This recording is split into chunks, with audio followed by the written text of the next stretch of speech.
David Reed pressed his thumb against the security scanner and watched the heavy door slide open. The smell of recycled air mixed with strange alien scents hit him immediately. 3 different species breathed 3 different atmospheric preferences, and the life support systems worked overtime to keep everyone comfortable. He stepped into the main conference hall of Harmony Station, a massive structure orbiting the gas giant Helios Prime.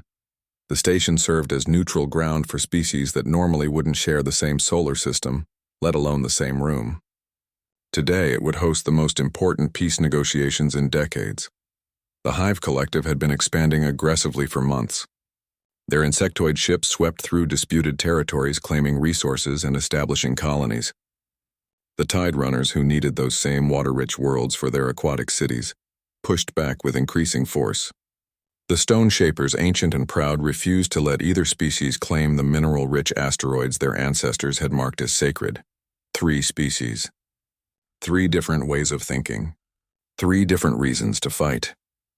David walked past groups of aliens deep in conversation. Some stopped talking when they saw him.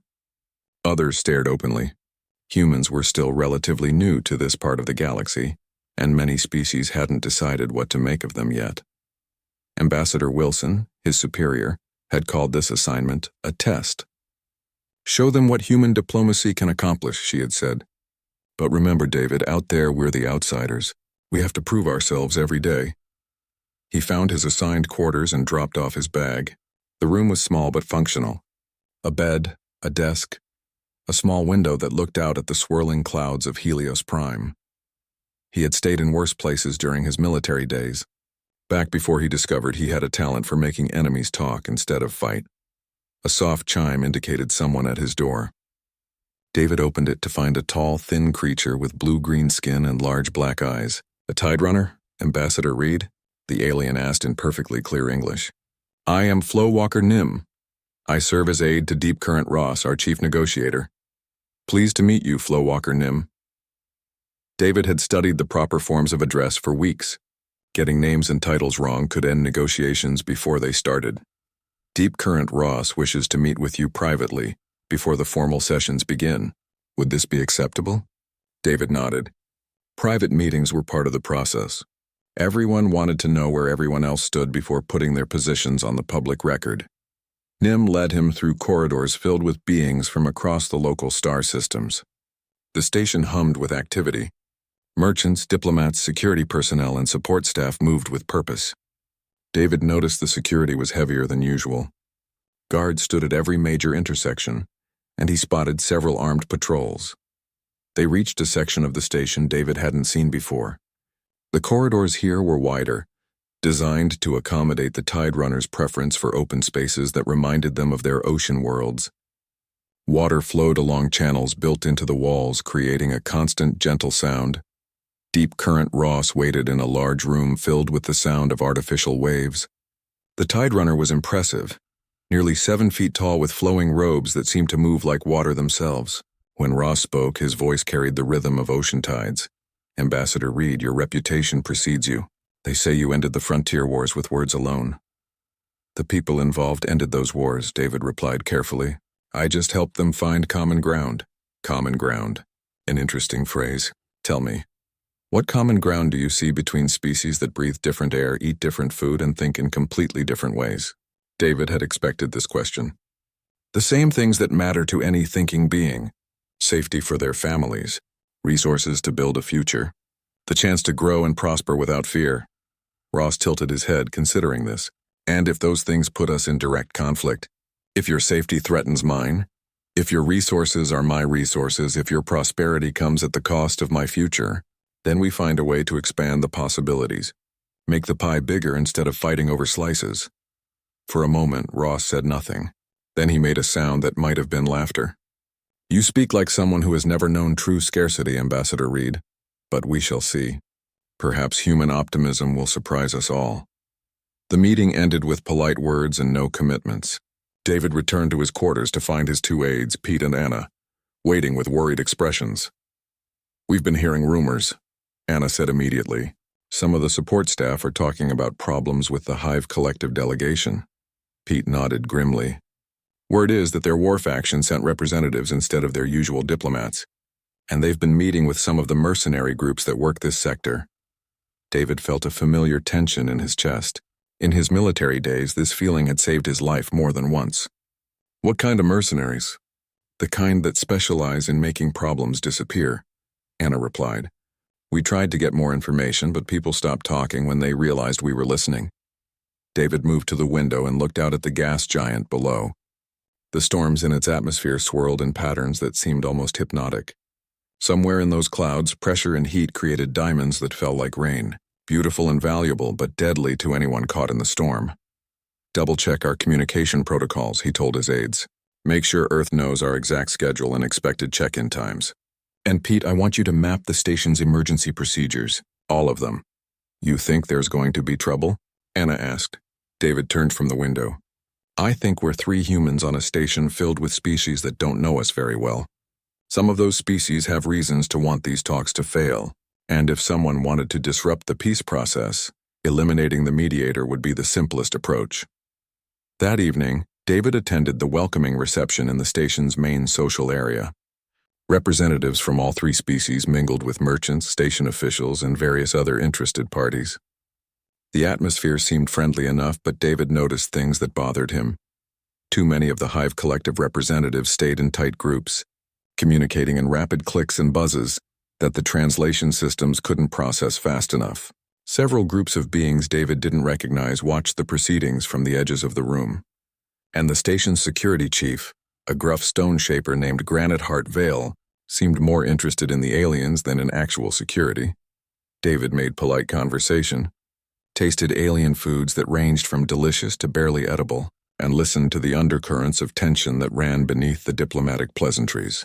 By the time he returned to his quarters, he was certain of 2 things. First, someone was planning to disrupt these negotiations. Second, they were planning to start with him. He activated his room's security systems and settled in for what he suspected would be his last peaceful night on Harmony Station. The explosion came from 3 sections away, but David felt it through the station's hull. Emergency lights flickered on as the main power grid fluctuated. He rolled out of bed, already reaching for his clothes. Years of training had taught him to sleep light in unfamiliar places. His communicator buzzed with an emergency message, but when he activated it, only static came through. The station's communication array was either damaged or jammed. Neither option was good news. David dressed quickly and grabbed the emergency kit he always packed. Basic supplies, a small medical kit, and a few tools that weren't quite standard diplomatic equipment. He moved to his door and listened carefully before opening it. The corridor outside was empty, but he could hear sounds of confusion from other parts of the station. Voices shouting in multiple languages, the heavy footsteps of security personnel, and underneath it all, the subtle change in the air recycling systems that meant the station was operating in emergency mode. He needed to find Pete and Anna, then get to the main diplomatic quarter, where the other negotiators would be gathering. But as he moved through the corridors, it became clear that someone had planned this disruption carefully. Security barriers had dropped in key locations, dividing the station into isolated sections. The routes to the diplomatic quarter were blocked. Emergency procedures that should have directed people to safe areas instead seemed designed to herd them into specific locations. David reached the section where his aides were quartered, to find their doors standing open and their rooms empty. Signs of a struggle were obvious. Furniture overturned, personal items scattered, and small drops of blood on the floor. Pete? Anna? He called softly but got no response. A sound from behind made him turn. 3 figures in combat armor approached from the far end of the corridor. The armor was unmarked, designed to hide the identity of whoever wore it. But David recognized the movement patterns. Professional soldiers, probably mercenaries. Ambassador Reed, one of them called out in accented English. You will come with us. Your presence is required elsewhere. David backed away slowly, keeping his hands visible. I don't think that's a good idea. The station authorities will be looking for all diplomatic personnel. It would be better if I stayed in the designated safe areas. The lead figure raised a weapon. The station authorities are not your concern anymore, human.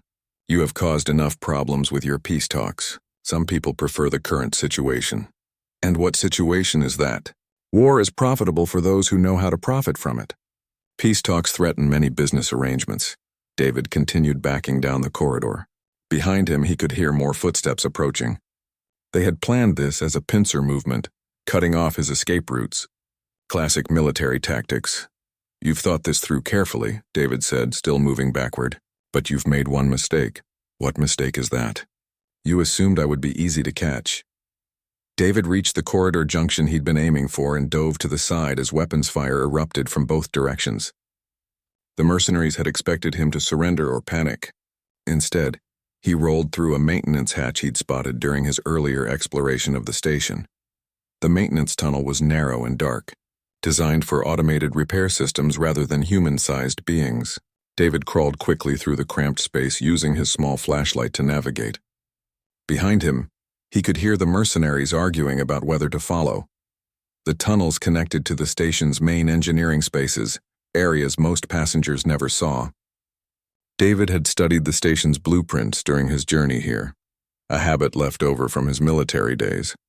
Always know the terrain, his old sergeant had taught him. You never know when you'll need an alternate route. He emerged in the lower engineering section to find it deserted. The engineering staff had either been evacuated or removed by the people running this operation.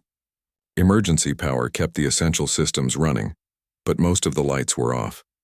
David activated a maintenance terminal and tried to access the station's communication systems. Most were offline or being jammed, but he managed to send a brief coded message toward Earth. 3 words that would alert the authorities that the diplomatic mission was compromised. Protocol 7 active. Movement in the shadows made him look up. More armed figures were spreading out through the engineering spaces, moving with the methodical precision of a planned search. They had more people than he'd thought, and they were well organized. David grabbed a maintenance kit from a nearby tool locker and moved deeper into the engineering section. The station's fusion reactor hummed behind heavy shielding, providing the power that kept everyone alive. Around it, a maze of pipes, conduits, and machinery created dozens of places to hide. But hiding wasn't going to solve the problem. These people had his aides. They'd taken control of key parts of the station, and they clearly intended to eliminate the human diplomatic presence permanently. David needed to turn the situation around, and he needed to do it quickly. The first rule of being outnumbered was to avoid fighting fair. Use every advantage available, change the rules of engagement, and make the enemy respond to you instead of the other way around. David found what he was looking for near the main power distribution panel. The station's artificial gravity was generated by massive rotating sections, but it could be adjusted locally through the engineering controls. He began reprogramming the gravity settings for different sections of the station. A few minutes later, shouts echoed through the engineering spaces as the search team suddenly found themselves dealing with gravity that shifted from normal to nearly 0 to twice normal in unpredictable patterns. Their careful formations broke apart as team members struggled to adapt to the changing conditions. David used the confusion to move to a different section of the engineering spaces. He found the atmospheric control systems and began making more adjustments. Nothing dangerous, but enough to make things uncomfortable for people wearing sealed combat armor. The temperature in certain corridors began rising. Humidity levels shifted dramatically. The air mixture changed subtly, still breathable but requiring the atmospheric processors in the combat armor to work harder. Through the station's internal monitoring systems, David watched his pursuers struggling with equipment that was overheating and air filters that were clogging faster than expected. Their methodical search was becoming increasingly disorganized, but he couldn't keep this up indefinitely. Eventually, they would adapt to his countermeasures or simply bring in heavier equipment. He needed a more permanent solution. David made his way to the central computer core, the brain that controlled all of the station's automated systems. If he could access the main control protocols, he could turn the entire station into an ally instead of just using isolated systems. The computer core was heavily protected, but David had advantages the original designers hadn't considered. As a diplomat, he had been given high-level access to coordinate with station operations. The security protocols were designed to keep out hackers and saboteurs, not authorized users who happened to be using their access in unexpected ways. 20 minutes later, David had administrative control over most of the station's automated systems: environmental controls, internal transportation, security protocols, Even the food and water distribution networks were now responding to his commands. The hunters were about to discover that their prey had just become the most dangerous thing on Harmony Station. The mercenary team leader cursed in 3 different languages as his boots failed to grip the deck plating. David had turned the corridor into a sheet of ice by redirecting coolant from the environmental systems and dropping the local temperature to freezing. The armed figures slipped and slid, their heavy combat armor working against them. From his position in the maintenance shaft above, David watched through the security cameras as the team struggled to maintain formation. Their weapons were designed for normal gravity and stable footing. Now they were firing wild shots at shadows while trying not to fall on their faces. David had spent the last hour learning everything he could about his enemies. The mercenaries were professionals, but they were used to having technological advantages over their targets. Superior weapons, better armor, and detailed intelligence about their opponents. They weren't prepared to fight someone who could turn their environment against them. The Hive Collective representatives were coordinating the operation, but they had a weakness David could exploit.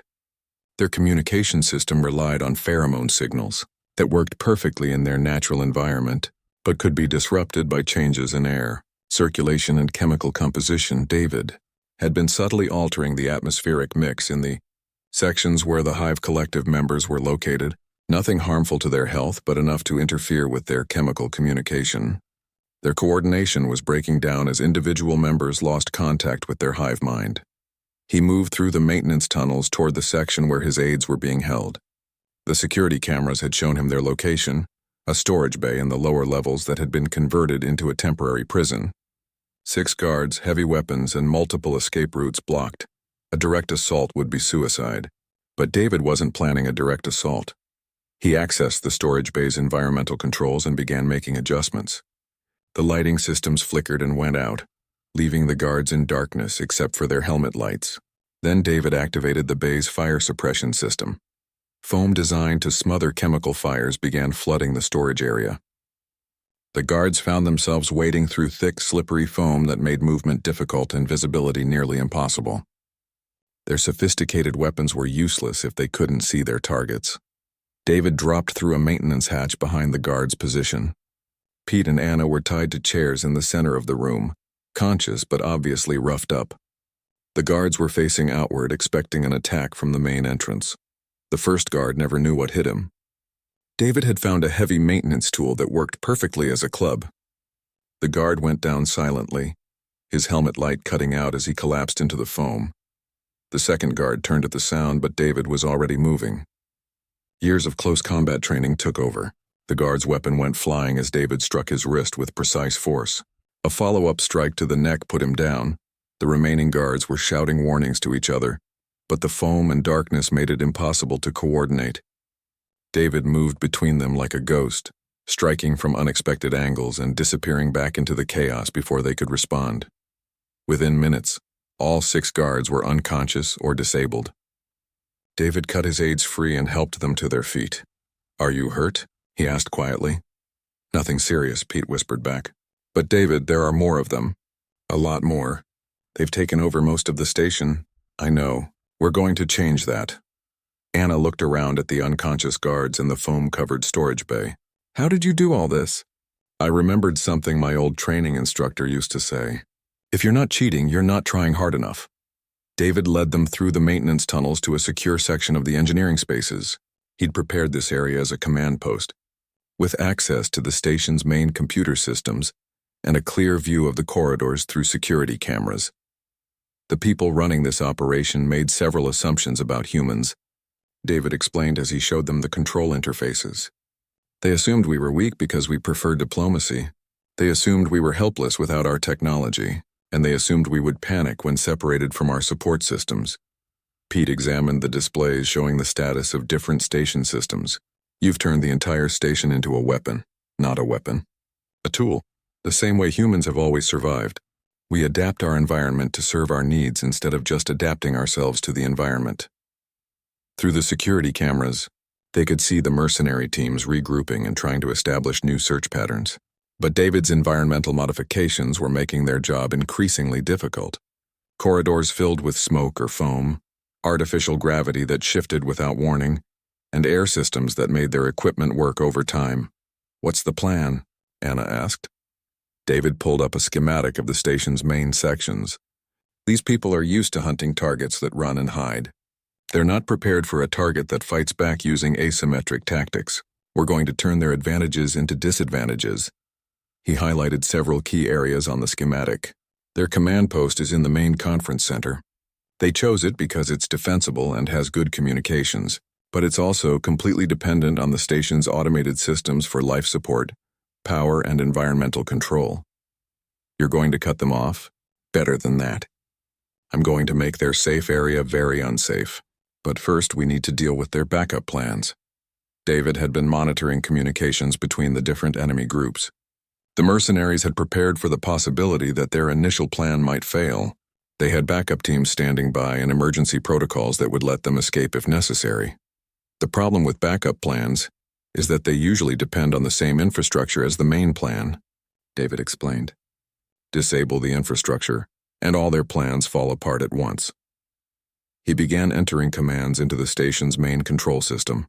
Around them, the hum of machinery changed as power was redirected and systems reconfigured. "What are you doing?" Pete asked. "Something my military instructors would probably court-martial me for," David replied. "I'm turning a peaceful diplomatic station into the most hostile environment possible for anyone who isn't supposed to be here." The first change was subtle. The corridors where the enemy teams were operating began experiencing random equipment failures. Lights went out, doors locked or unlocked unexpectedly, and communication systems developed mysterious interference. Then the changes became more dramatic. Artificial gravity fluctuated wildly in some sections, while others lost gravity entirely. Emergency barriers dropped in patterns that trapped enemy teams in dead-end corridors. The air recycling systems began producing sounds that made it impossible to hear approaching footsteps. David watched through the security cameras as professional soldiers and hardened mercenaries found themselves struggling with an environment that seemed actively hostile to their presence. Their sophisticated equipment was useless when the basic infrastructure they depended on was working against them. "You're not just fighting them," Anna observed. "You're terrorizing them." David's expression was grim. "They started this by threatening diplomats and taking hostages. Now they get to learn why human military doctrine emphasizes winning quickly. The longer a fight goes on, the more advantages we find." The enemy teams were starting to abandon their search patterns and fall back toward their command post, but David was already planning their welcome home. The main conference center had been designed to host peaceful negotiations between species with different environmental needs. Climate control systems could create distinct atmospheric zones. Artificial gravity could be adjusted for comfort, and sound dampening allowed for private conversations even in a crowded room. David had turned it into a nightmare. Through the security cameras, he watched the enemy command team discover that their safe refuge was no longer safe. The temperature fluctuated between freezing and sweltering every few minutes. The artificial gravity rotated through different orientations, making it impossible to know which way was up. The air mixture shifted constantly, forcing their equipment to work overtime to maintain breathable conditions. But the psychological effects were worse than the physical discomfort. The Hive Collective members found themselves cut off from their chemical communication network, leaving them confused and disoriented. The mercenaries discovered that their technological advantages meant nothing when the technology itself was unreliable. "You're not just beating them," Pete observed from their position in the engineering control room. "You're breaking their will to fight." "Humans have been outnumbered in most of the conflicts we've survived," David replied, making another adjustment to the environmental systems. "We learned a long time ago that fighting isn't just about weapons and tactics. It's about convincing your enemy that continuing the fight costs more than it's worth." Anna monitored the communications channels they had managed to reestablish. "The other diplomatic delegations are starting to ask questions. The Stone Shapers want to know why their security chief isn't responding to calls." David pulled up the personnel files on his display. Granite Heart Vale, the station's security chief, had been conspicuously absent during the crisis. Either he was part of the conspiracy, or he had been neutralized early in the operation. "We need to find out what happened to the legitimate station authority," David said. "But first, let's give our friends in the conference center something new to worry about." He accessed the main power distribution controls and began implementing a pattern he had learned during urban warfare training. Instead of cutting power completely, he created rolling blackouts that moved through different sections of the station in unpredictable patterns. The enemy teams found themselves plunged into darkness for minutes at a time, then suddenly exposed by blazing emergency lights that ruined their night vision. Their movements became hesitant and uncoordinated as they lost confidence in their ability to predict their environment. "David," Anna called from her monitoring station. "I'm picking up communications from outside the station. It looks like some of the Hive Collective ships are preparing to leave." David smiled grimly. Rats abandoning a sinking ship. Their ground team is supposed to eliminate the human diplomatic presence and make it look like an accident. If they can't complete the mission, the ships won't want to be around when station authorities start investigating. Through the security system, David could see the enemy forces beginning to fall back toward the docking bays, but he wasn't ready to let them leave yet. These people had threatened his aides, disrupted critical peace negotiations, and turned a diplomatic mission into a war zone. They needed to learn that actions have consequences. David activated the station's security lockdown protocols, sealing the docking bays and preventing any ships from departing. The enemy forces found themselves trapped on a station that was actively hostile to their presence, with no way to escape and no way to complete their mission. "You're forcing them into a corner," Pete observed.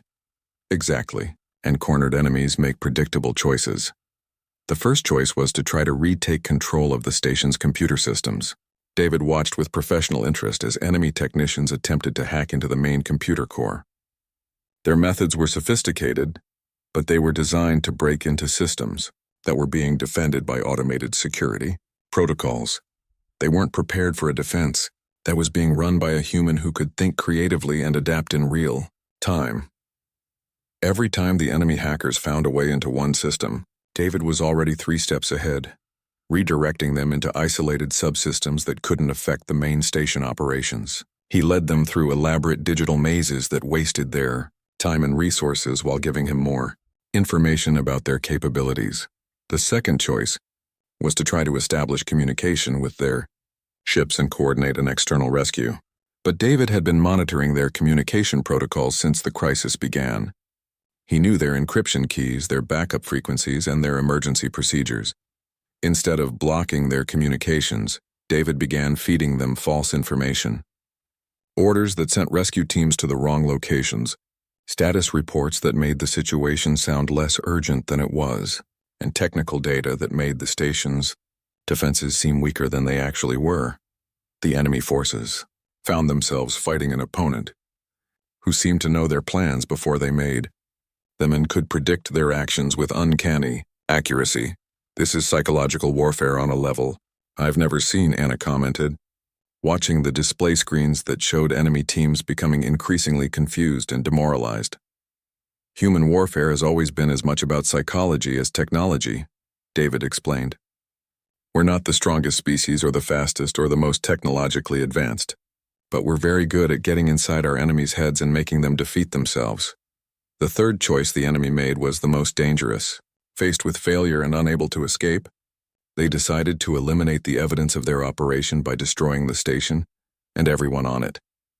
David detected the change in their behavior patterns through the security monitors. Teams that had been falling back toward the docking bays suddenly changed direction and began moving toward critical infrastructure points. They were going to try to cause a catastrophic failure that would make the station uninhabitable. "They're going for a scorched earth approach," David told his aides. "If they can't win, they'll make sure nobody else does either." This was the moment David had been preparing for since the crisis began. Everything he had done so far had been defensive, turning the enemy's advantages against them and disrupting their plans. Now it was time to go on the offensive. David began implementing protocols he had hoped he wouldn't need to use. Military contingency plans that were designed for situations where diplomatic solutions were no longer possible, and survival required direct action.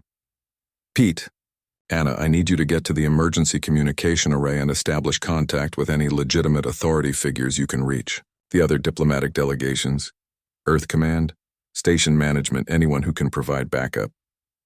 "What are you going to do?" Anna asked. David was already moving toward the maintenance tunnels that would take him to the station's critical systems.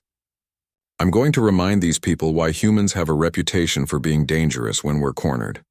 The enemy teams were about to discover that they had made a fundamental error in tactics.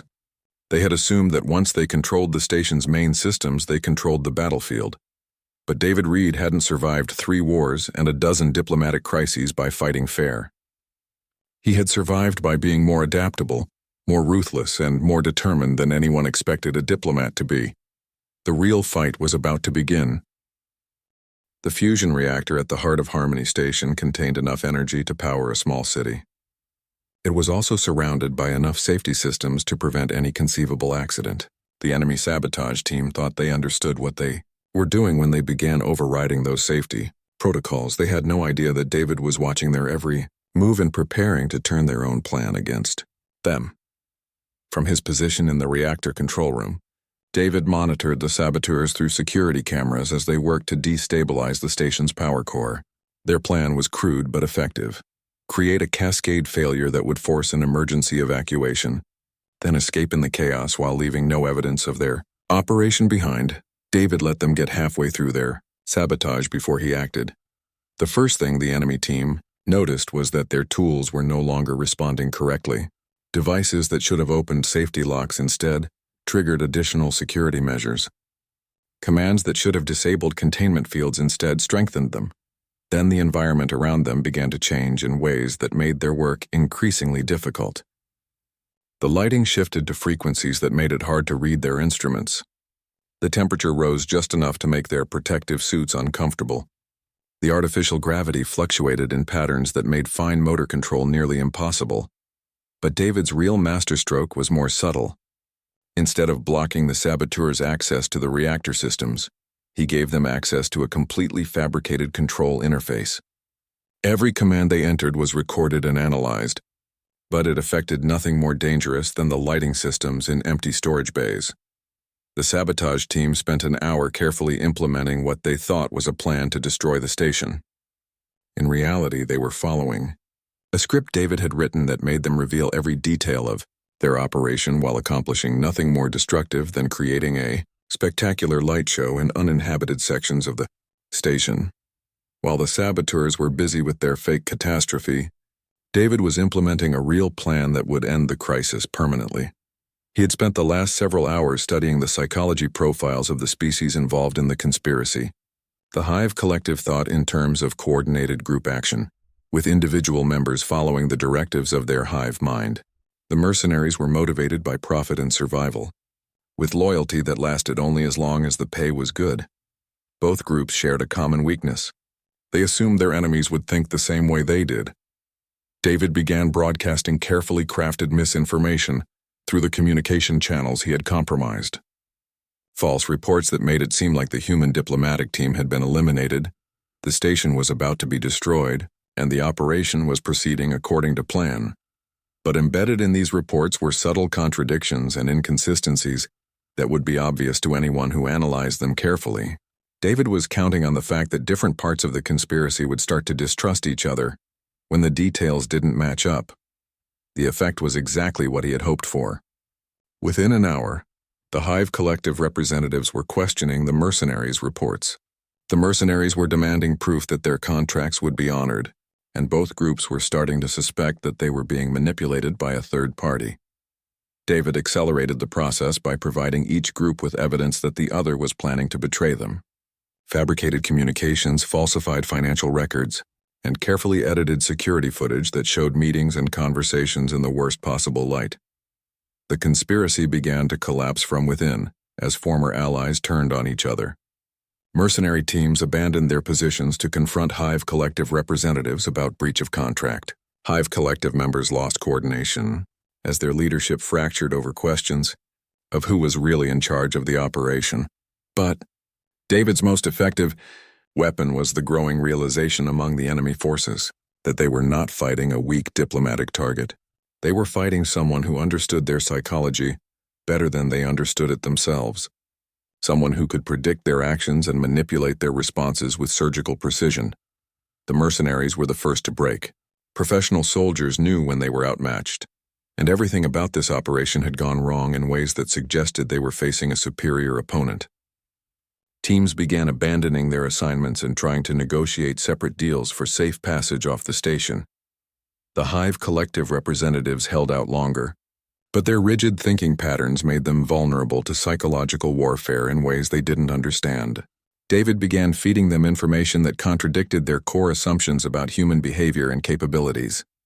Instead of the weak, technology-dependent species they expected, they found themselves fighting an opponent who could turn any environment into a weapon, who could predict their tactics and counter them in real time, and who seemed to have unlimited resources and backup plans.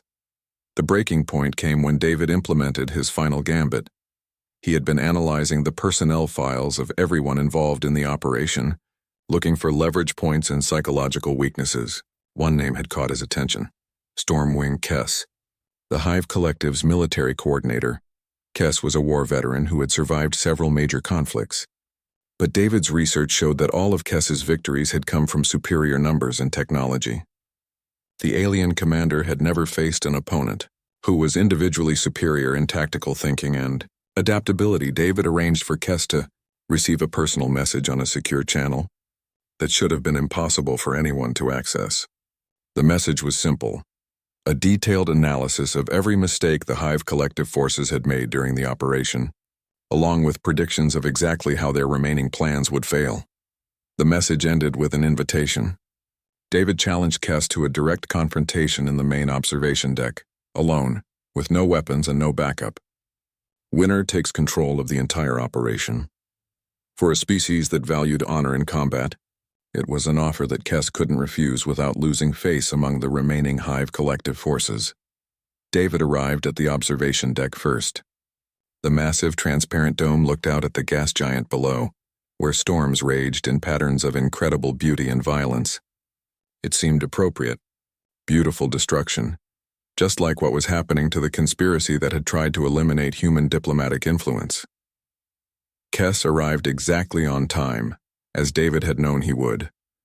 The alien commander was impressive, standing nearly 8 feet tall with 4 arms and compound eyes that could track multiple targets simultaneously. In a straight physical confrontation, David would lose in seconds. But David hadn't survived this long by fighting fair. "You wanted to meet the human who has been destroying your operation," David said calmly. "Here I am." Kess made a sound that the translation system rendered as contemptuous laughter. "You are smaller than I expected. How has something so weak caused so much trouble?" "Because you made the same mistake everyone makes when they first encounter humans. You assumed that because we prefer diplomacy, we're incapable of warfare.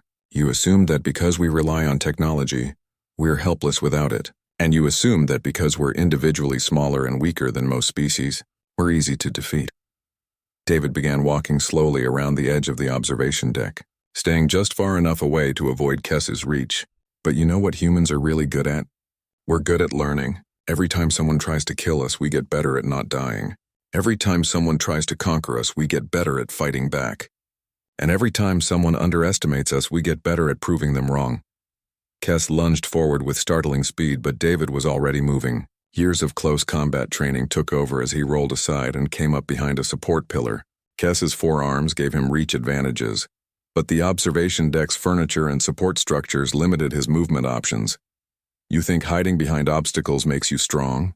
Kess demanded, pursuing David around the deck. "I think using every available advantage makes me smart," David replied, staying just ahead of his opponent's attacks. "Your people fight with honor and direct confrontation. Very impressive against opponents who follow the same rules. But humans learned a long time ago that the only rule in a survival situation is to survive." David led Kess through a carefully planned route around the observation deck, always staying near the environmental control panels he had identified earlier. As they moved, he continued talking, keeping Kess focused on the pursuit instead of the bigger picture. "The thing about humans is that we're persistence hunters. We don't give up. Ever. You can beat us in a single battle, but we'll learn from the defeat and come back stronger. You can destroy our cities, but we'll build new ones. You can kill some of us, but the survivors will make sure you regret it." Kess was getting frustrated, his attacks becoming more aggressive but less precise. David had been counting on this. Angry opponents made mistakes, and mistakes were opportunities. The opportunity came when Kess overextended himself trying to corner David near the main viewport.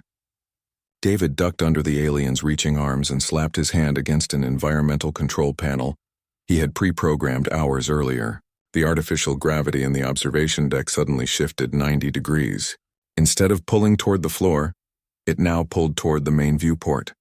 Cass, caught off balance by his own aggressive movement, tumbled helplessly toward the transparent barrier that was the only thing between the observation deck and the vacuum of space. David, who had been expecting the gravity shift, managed to grab hold of a support rail and avoid the same fate.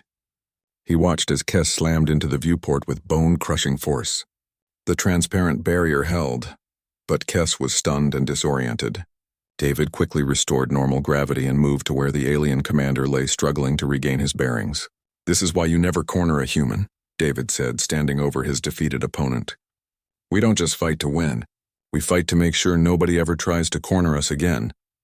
The emergency beacon David had activated 6 hours earlier finally reached its destination. 3 Earth Defense Force ships dropped out of hyperspace near Harmony Station, their weapon systems already charging as they prepared for a rescue operation. But by the time they arrived, the crisis was over. David stood in the main conference center, watching as the last of the conspiracy members were led away in restraints. Pete and Anna flanked him, both looking exhausted but relieved. Around them, legitimate station security personnel were restoring normal operations and documenting the evidence of the conspiracy. Granite Heart Vale, the Stone Shaper's security chief, had been found unconscious in his office, drugged but otherwise unharmed. His first act upon awakening was to personally thank David for maintaining station security in his absence. "I have reviewed the security recordings," Vale said, his rocky features showing what might have been embarrassment. "Your actions were far beyond what anyone could have expected from a diplomatic representative. I did what was necessary to protect the peace negotiations," David replied diplomatically. "The important thing is that the talks can continue." But David knew the real importance of what had happened would extend far beyond these specific negotiations. Deep Current Ross approached from across the conference center, moving with the flowing grace of his aquatic species.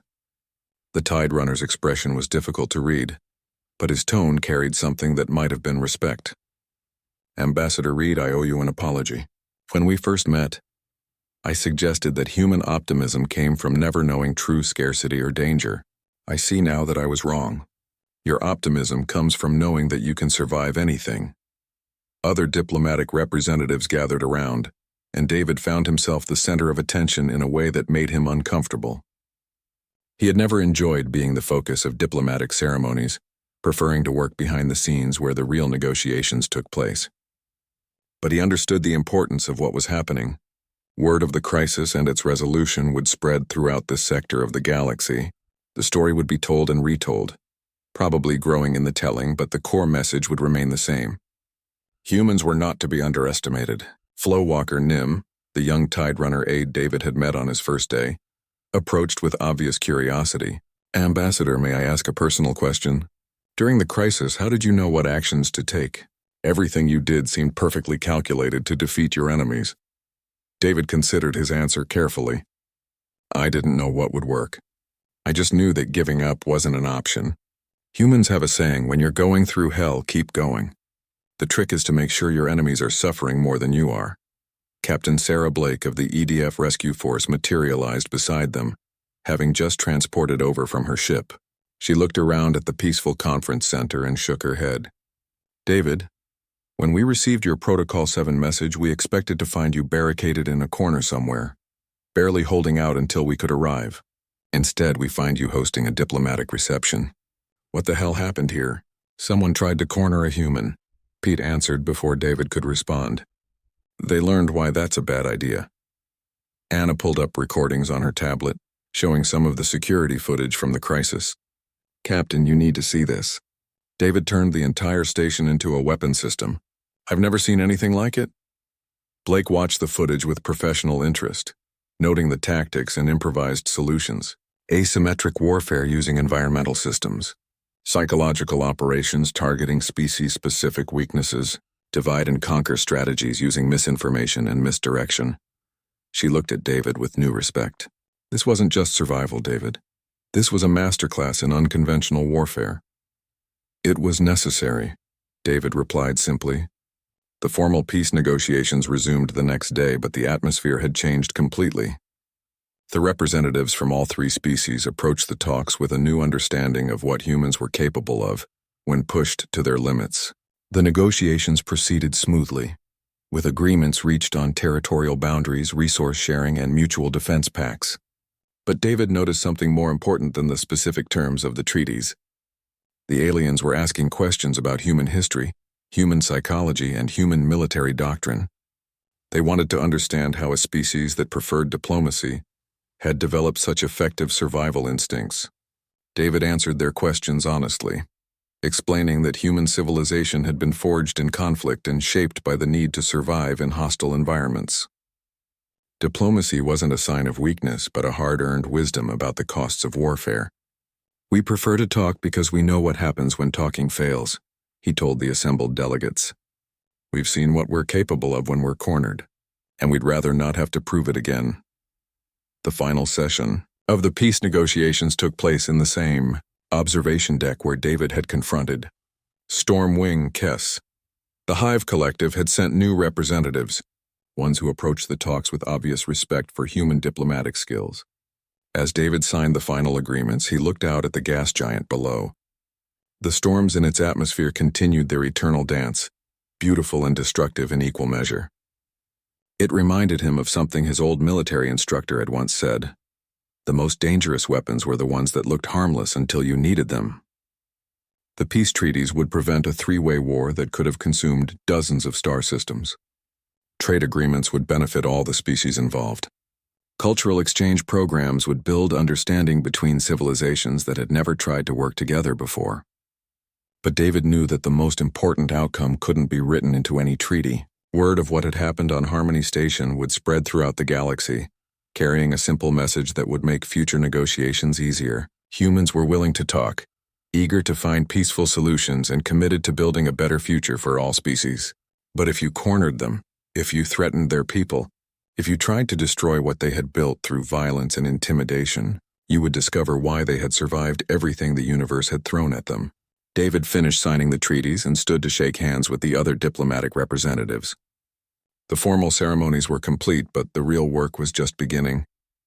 These agreements would need to be implemented, monitored, and adjusted as circumstances changed. It was the kind of long-term, detail-oriented work that David enjoyed, building something positive, creating connections between different species, and proving that cooperation was more powerful than conflict. As he left the observation deck for the last time, David caught his reflection in the transparent barrier. He looked like exactly what he was, a middle-aged diplomat in the expensive suit, carrying a briefcase full of treaties and agreements.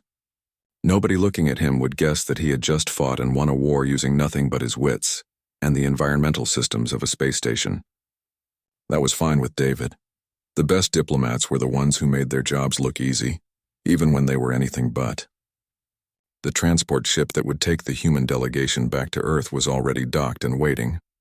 David gathered his belongings, said his goodbyes to the other diplomatic representatives, and prepared to return to a job that most people thought was boring and safe. He hoped it would stay that way, but if it didn't, if someone else decided to test human resolve by cornering one of their diplomats, they would learn the same lesson that the conspiracy had learned on Harmony Station. Humans were at their most dangerous when they had no choice but to fight back.